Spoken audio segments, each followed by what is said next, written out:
Welcome to Leaders of Tomorrow, India's only daily television platform for small businesses. We bring you the right information to empower you, the SME entrepreneur. Tonight, we're bringing you part 4 of a special episode that we're putting together on the Leaders of Tomorrow Conclave Awards 2018. And we're bringing you the highlights of a special address that Madhusudan Kela, market veteran, did for our assembled audience.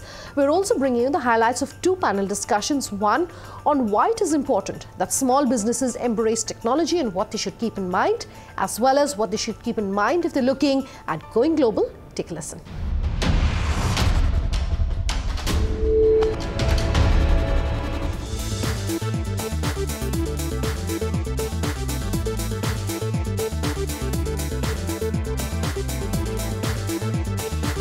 To formally kickstart the evening, it gives me great pleasure to request our special guest to join us on stage for a keynote address titled Dream Big. This session will be a personal story of one of India's best-known investment gurus and a man who has the Midas touch when it comes to picking the best and the brightest entrepreneurs.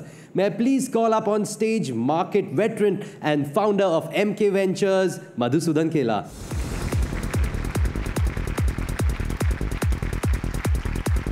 It's an absolute honor to be here. It's been more of a passion for me, investing, and it's been passion to identify entrepreneurs and companies very early on and work closely with them and see them grow, essentially. A lot of the time, small entrepreneurs are surrounded by saying that these are the issues which are there.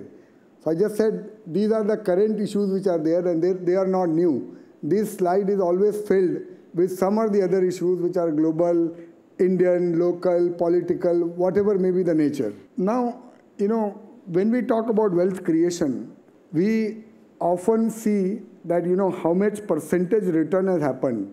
So we are always being taught that 10%, 20% compounding is very good over a longer period of time. So I just wanted to run through this list. Now, these are companies which at one point of time were only 1,000 crores and what they have become today over the last 15 years. This is even more interesting. So the second list is these are companies which have grown to this level in the last 15 years, and when they started, their market cap was less than 50 crores. This is not only in India. Now, this is the kind of wealth creation which has happened globally in the last 15 years. So this is my learning number 1, that, we always overestimate what we can do in the short term, and we always end up underestimating what the possibilities in the long run are. So when we talk about 15 years, it looks such a big period. Oh, it took 15 years for this company to go there.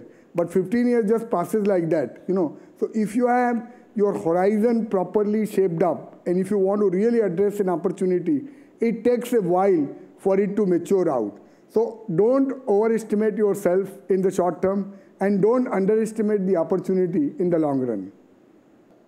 Slide which I just wanted to show, this is where India is, and this is where China, Korea, and USA were, in which year. So for instance, in clothing and footwear, where today India is, China was equal to, India is at, let's say, $60 billion. China is 239 billion. Korea is 682. USA is 924. And this is where these countries were, about the size of where India is today. So these countries were in 2004, that was the size of that industry. In these various sectors, which has already happened in countries like Korea, China, or USA. And that is what is happening. We are basically just 10, 15 years behind. So when you are looking at opportunities in your own businesses or in sectors which you are, this is a very good leading indicator as to what the possibilities in these sectors are over the next 10, 15, 20 years. This is a very, very important slide that, initially technology absorption used to take a lot of time. Like telephone, which was invented in 1900, took some 30, 40 years for it to become popular. These days, technology only takes, if you see the last point, which is the tablet, it has only taken like 6-9 months to get popularized. So anyone who is in a business today has to understand that generation is not 100 years or 80 years now. Generations have become shorter to maybe 5 or 10 years. So unless and until you are really agile as to what is happening in the outside world, you will get disrupted or you will end up missing the opportunity because of the pace at which technology is changing. Now, this is my experience as to what makes successful companies. This is what we learned over the last 20 years by paying a lot of price for making wrong investments, by making bet on wrong entrepreneurs. And this is the model which we developed. The first part of any success is your positioning, is what kind of business you are in, what is the scale of that opportunity which is there, and what is your business model. Second is, the management and the management team. Here I would say I give highest rating to the management who know how to execute well. Third is, allocation of capital. Now, this is where I said that we praise a very hefty price. This is very important that, capital and resources, both how they are allocated and how much they are sweated. So let's say if you are worth 100 rupees and if you see too much opportunity and you end up borrowing 500 rupees, without naming, a lot of the conglomerate in India committed these mistakes in the last 10 years because they had X amount of net worth and they ended up borrowing abnormal amount of money. So the people who are small, they need to, specifically in the SME sector, they need to take this note that, you have to always be very prudent about your financial discipline as well as about your resources. So, this again, and then it is the financial performance.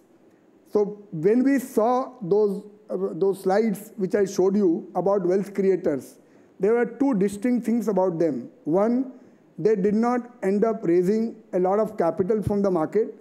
Second, they were very conservative when it came to leveraging. And the third and the most important thing, they recognized this India opportunity and they said that we want to grow 20-25% every year. So they did not say that we want to grow 100% every year, because when you want to grow 100% in traditional businesses, you are bound to commit mistakes. This is my last point, that a lot of these companies which have grown at 15, 20, 25% have ended up creating hundreds of times of wealth. So when you look at, let's say, what you can do at an 8% compounding and what you can do at a 15% compounding of 1 lakh, it is difference of 7 times in a 30-year time frame. There is humongous opportunity which is awaiting. This is never going to be in a straight line. There are always going to be, bouts of uncertainty, bouts of challenges, and there are times when these companies which I showed you had also gone down 70-80% from their peak prices. So I think we are awaiting all of you at the main exchanges, at the SME exchanges, to discover some of you so that I can make the similar presentation about some of you 10-15 years down the line. Thank you so much.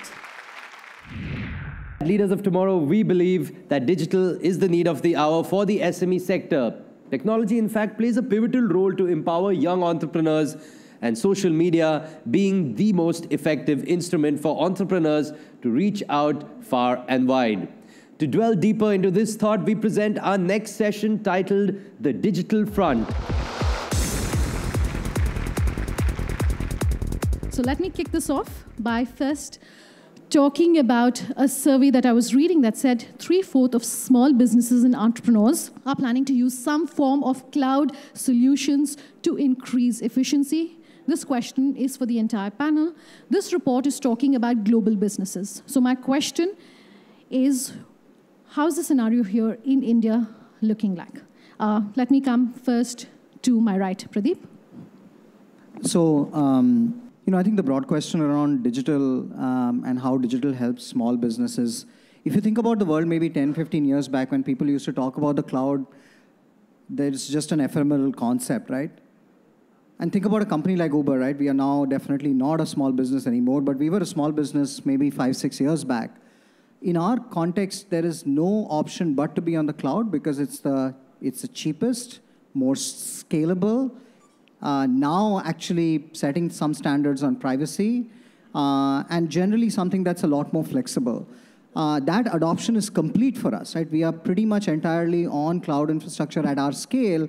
And if I'm in your place and thinking about the businesses that you're building for tomorrow as small businesses, it's truly one of the biggest game changers because infra has now become so much easier to do in that structure. You don't need to worry about hardware. You don't need to worry about your own maintenance. You don't have to worry about things that took up so much time of entrepreneurs that were not core, right? If you're in a manufacturing business, you're in a services business, you don't want to be really worried and spending time about thinking about infrastructure on the IT side. And clouds made it a reality. I mean, companies that are large and small that have enabled that in a really, really big way. So to me, in my mind, it's a default as opposed to a choice anymore.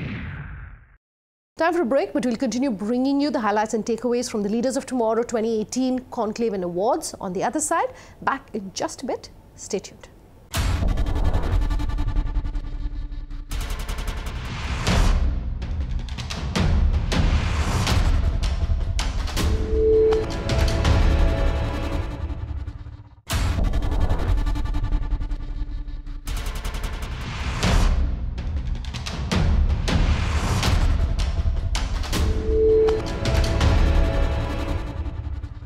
Welcome back with us here on Leaders of Tomorrow, and tonight we're continuing to bring you the highlights and takeaways of the Leaders of Tomorrow 2018 Conclave and Awards. Take a look.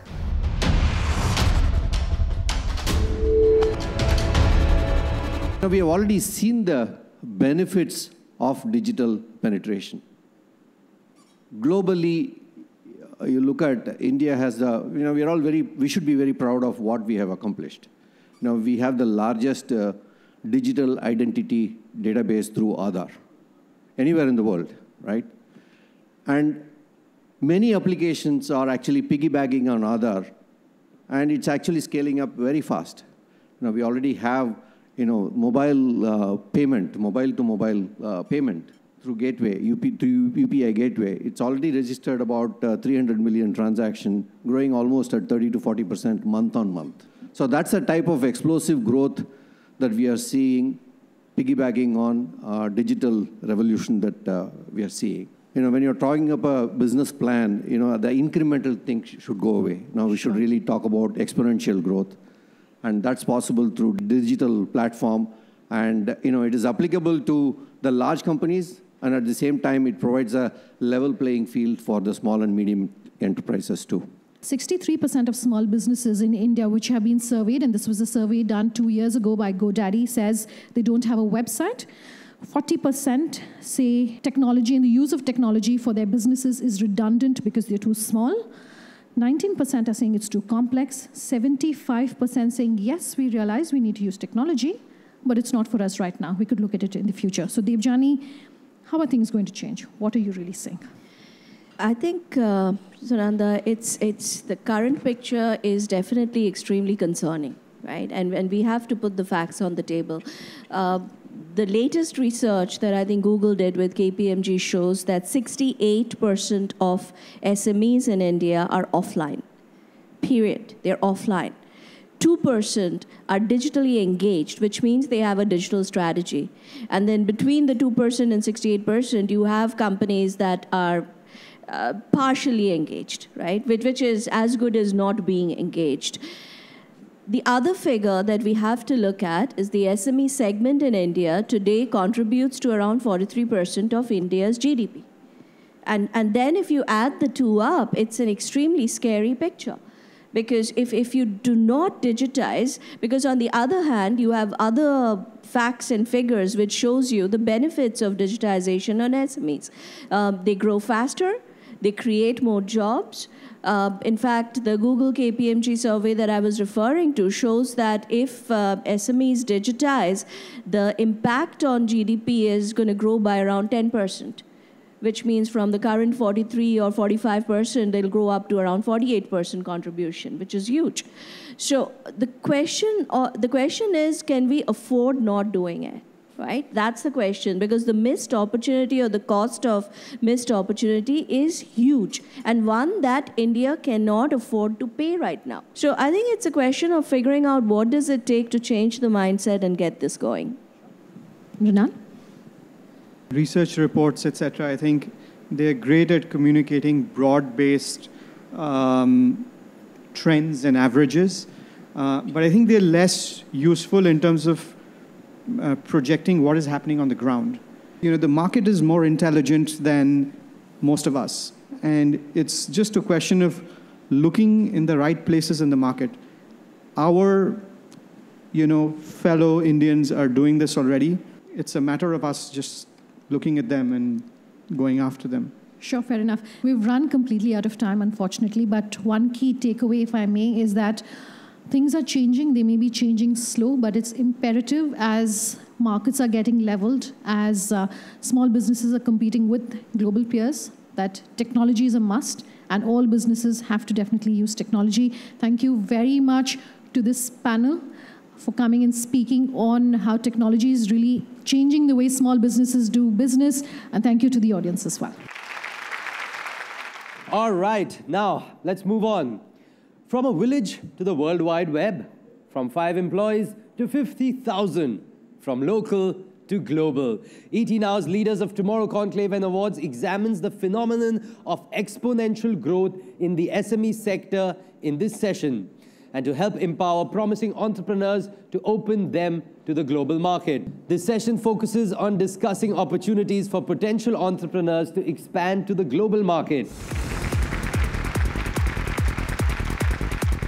I want to start my panel today by first talking about the fact that why should small businesses look at going global? Maybe one or two of the key benefits. There's a lot of data that supports both going global as well as the concerns perhaps you should keep in mind. But let me start by saying, why should you look at global markets? Mr. Karya, my question to you first, and then I'll come to the rest of the panel. Two things. One is, that's the only way to grow.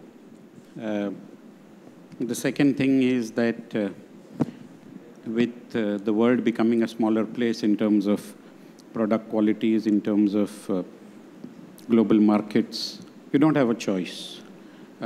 We have seen from our own experience that we started growing in the local markets only once we went global. The local markets, you should have this zero compromise attitude of quality, and that's, once you have that, I think you can grow anywhere. Okay. Vinod, let me come to you next for your opening remarks. The question that you just asked, Sunanda, extremely apt, because what I believe is a country that exports primarily is the country that develops and grows. All the countries that do not have anything to export literally, shut off their burning oil. And India has been in steady growth in exports from so many years. And for us to be able to get out there and say that we are a world power, it is very important for us to export in the first place. Now, exports form a very important part of a country's GDP.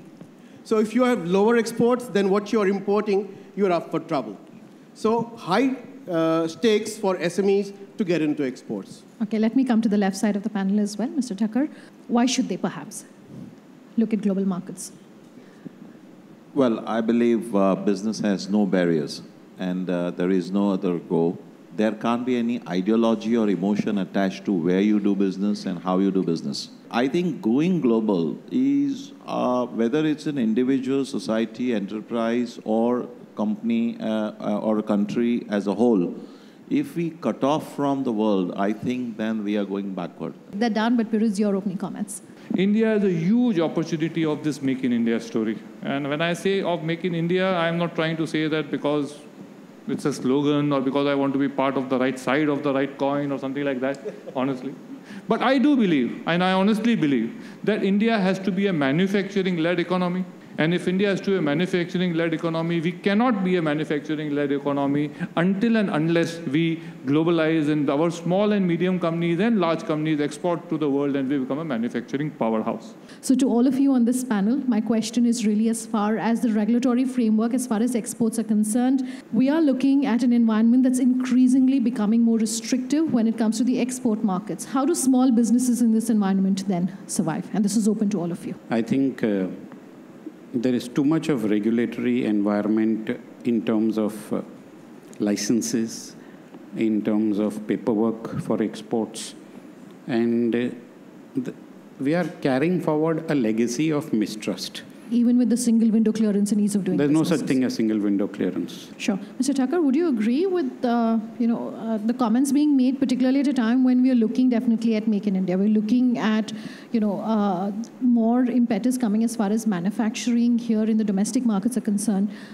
Do you think that overall for businesses, the changes that we're seeing are perhaps taking too much time to come in if you're looking at export markets? Yes, I think what Mr. Karia has very ably has mentioned about the government role. I believe government has a role. I think for export or to become global or to be, the successful entrepreneur, even in domestic market, the most important thing is how your product and services are relevant, number one. And number two is the competitiveness. So we have to now have a one-point program rather than, subsidy here and concessions here and all that announcement in budget. I think biggest factor or contributor to your cost in India is land and corruption. Free trade agreements that are being signed, multiple policies that are being signed. Do we see the benefits of those coming for businesses? Vinod, what would be your comments on that? Well, traditionally, India has been extremely poor in negotiations. We've done the most bizarre FTAs, or free trade agreements as they are called. We have somebody who comes up and says, hey, I want to sign a free trade agreement with you. We say, yeah, we love you, come and let's do it. Internationally, how it happens is, you talk to that country and say, I can export ABC to you. So what can I get in return from you? That does not affect my own industry.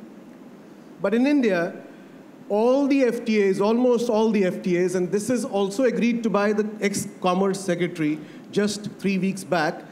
And the fact is that all the FTAs that we've signed so far are currently in the process of negotiation, are all unfair towards the small and medium enterprises in India, as well as to large enterprises in India.